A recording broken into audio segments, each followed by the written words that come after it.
Europe 1. Vous écoutez Culture Média sur Europe 1, 10h, 11h30 avec Thomas Hill et votre invité ce matin, Thomas. Oui, je reçois ce matin une grande journaliste et intervieweuse qui nous a réveillés pendant 23 ans avec ce générique.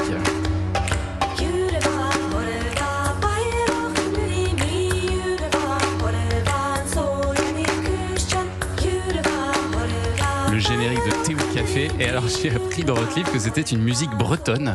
Oui. Je savais pas, j'avais jamais très bien compris ce qu'était cette musique. C'est une musique celtique. C'est Celtia Music qui est place au beurre à Quimper. C'est le label. Et c'est un groupe celtique et c'est très peu connu. Mais quand j'ai cherché, je trouve ça très important en fait, l'approche musicale d'une émission, comme le titre d'ailleurs aussi. Et j'avais envie que, étant né en Bretagne, il y ait un petit peu de celtique à l'intérieur de ce générique, un petit peu de rêve et un petit peu de régional. Et alors évidemment, dans votre autobiographie intime, vous revenez longuement sur ces années Thé ou Café, dont vous étiez à la fois productrice, rédactrice en chef et animatrice pendant 23 saisons, un des talks à la plus grande longévité d'ailleurs sur France 2. Vous avez été battu maintenant par Vivement Dimanche de Michel Drucker, qui nous enterrera tous bien sûr, et qui m'a envoyé un message là à l'instant pour me préciser que vous avez un Vivement Dimanche avec lui formidable le 22 mars prochain. Voilà, donc ça c'est dit Michel. Et alors vous l'avez fait cette émission avec un sacré succès. Vous dites que les premières saisons de Thé ou Café, vous faisiez jusqu'à 70% de part de marché. Oui, alors mes copains à France Télé disaient quand je passais dans les couloirs, alors Madame 70%, c'est un peu comme le chocolat. Mais ça n'existe pas ça, 70%. Si au début, il faut bien être honnête, il y avait quand même beaucoup moins de concurrence. Ouais. Il y avait seulement 5 chaînes, et puis il n'y avait pas les réseaux sociaux, il n'y avait pas le replay, et de ce fait, effectivement, vous vous souvenez, en fait, il y avait la Mire dans les années 90, bien sûr, et jusqu'en 96, donc date à laquelle effectivement Thé ou Café a été créé, et de ce fait, il y a eu une sorte de surprise de la part des téléspectateurs qui avaient envie d'être accompagnés le samedi et le dimanche, dès le matin, et c'est ce qu'on a fait effectivement pendant si longtemps. C'est comme ça que vous avez eu cette idée-là d'ailleurs, c'est en regardant la télé de matin et en vous disant là il y a la Mire, il faut faire quelque chose. Oui, il y avait Télématin, souvenez-vous, du lundi au vendredi, puis il n'y avait plus rien le samedi et le dimanche.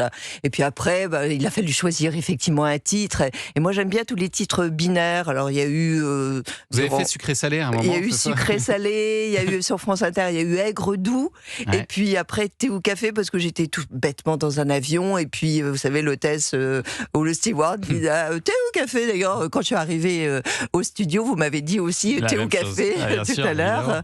Vous, c'est Thé aux fruits rouges. Oui, exact. Et puis je me suis dit, tiens, après tout, c'est une expression que tout le monde connaît. Bien sûr. Et alors, votre livre, il m'a beaucoup intéressé, Catherine, parce qu'il regorge d'anecdotes sur ces 23 ans d'entretien avec des chanteurs, des acteurs, des auteurs, comme ici, quoi. Et alors, vous étiez pas en direct, mais il y avait très très peu de coupes. Ça, vous racontez que ça se faisait dans les conditions du direct, avec quelques exceptions, comme avec Emmanuel Béard, qui a fondu en larmes pendant l'interview. C'était très important, effectivement, que on sache, et notamment l'invité, sache que il y aurait pas, on manipulerait pas l'interview, parce qu'on sait très bien qu'au montage, on peut faire dire n'importe quoi. Excepté que Emmanuel vient, je savais effectivement que sa grand-mère venait de décéder, elle était très très attachée à sa grand-mère, et j'ai eu peut-être le malheur ou peut-être l'indélicatesse de lui poser la question, savoir comment elle se remettait de la mort de cette personne qui était vraiment une personne d'exception pour elle et à laquelle vraiment elle était très attachée. Et puis les larmes sont venues, mais un torrent de larmes. Alors quand il y a quelques larmes ou un peu d'émotion, au contraire, ça apporte de l'humanité à l'émission. Mais là, c'était trop, donc là, on a arrêté. Ouais. Elle a repris son souffle, elle a repris évidemment ses esprits. Il a fallu lui un petit temps, comme ça, une petite parenthèse, et l'émission est repartie. Mais moi, j'aime pas l'idée qu'on se serve en fait de la fragilité de quelqu'un. Oui, mais c'est là où on voit votre élégance, Catherine Sellac, c'est que aujourd'hui, je pense que si quelque chose comme ça arrive dans un talk-show, non seulement évidemment, on va continuer à tourner, mais on va isoler ensuite la séquence pour la diffuser sur les réseaux sociaux au plus vite. Vous avez fait le choix de la couper, quoi.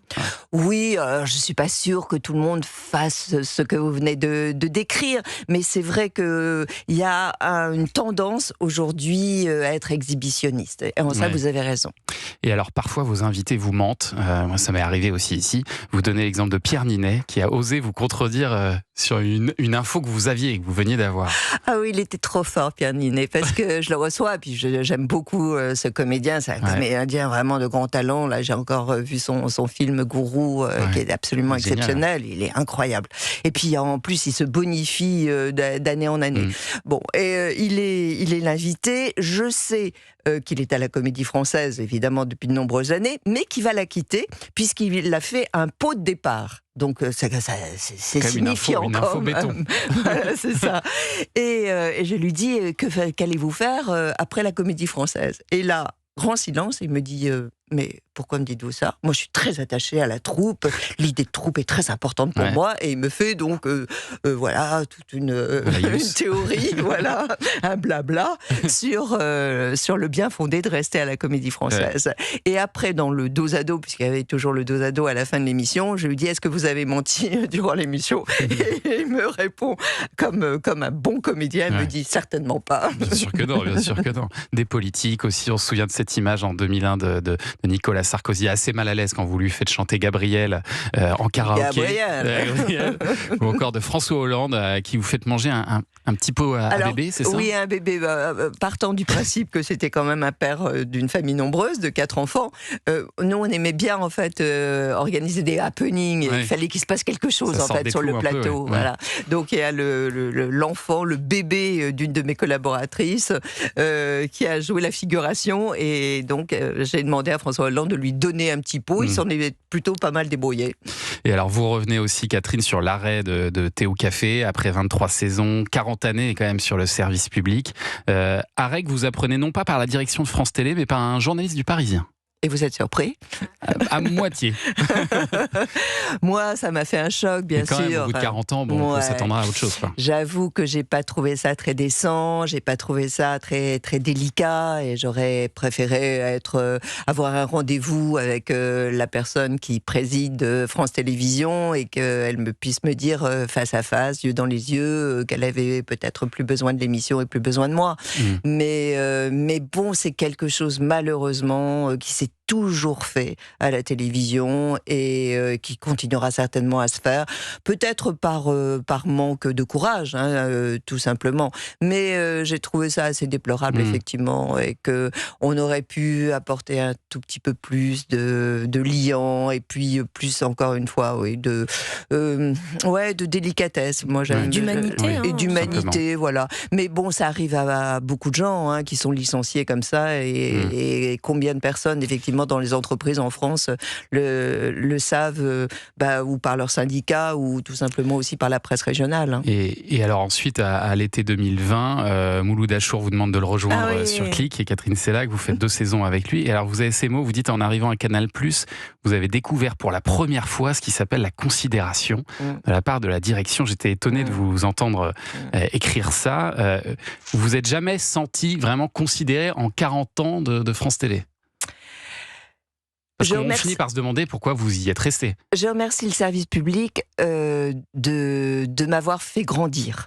Grandir dans l'audiovisuel, je suis devenue journaliste, j'ai eu ma carte de presse dans le cadre du service public. J'ai commencé quand même dans les années 72 à France 3, qui est après devenu FR3, à Rennes, France Inter, ensuite France Télévisions. Mais en fait, à 7h du matin, quand on fait une émission comme Thé ou Café, on est un peu considéré comme les meubles. Et ces meubles, en fait, on est à fond de grille. On appelle ça un fond de grille, d'ailleurs. Donc, bon, vous voyez, déjà, à fond de grille, c'est un petit peu méprisant. C'est-à-dire qu'on oublie, en fait, de faire briller et d'apporter un petit peu de cire de térébenthine, vous voyez, ou d'essence de térébenthine sur le meuble pour le faire briller. C'est comme ça qu'un jour, vous avez un patron qui vous dit qu'il a jamais regardé votre émission. Exactement. Et ça, il le dit, mais alors, comme si c'était normal. Bien sûr. Intime, votre autobiographie sort aujourd'hui. Catherine Sellac aux éditions du Cher. Cherche Midi, on va continuer à en parler parce que si ce livre s'appelle Intime, c'est aussi parce que vous dévoilez des choses très personnelles dans ce texte et on va en parler dans un instant sur Europe 1.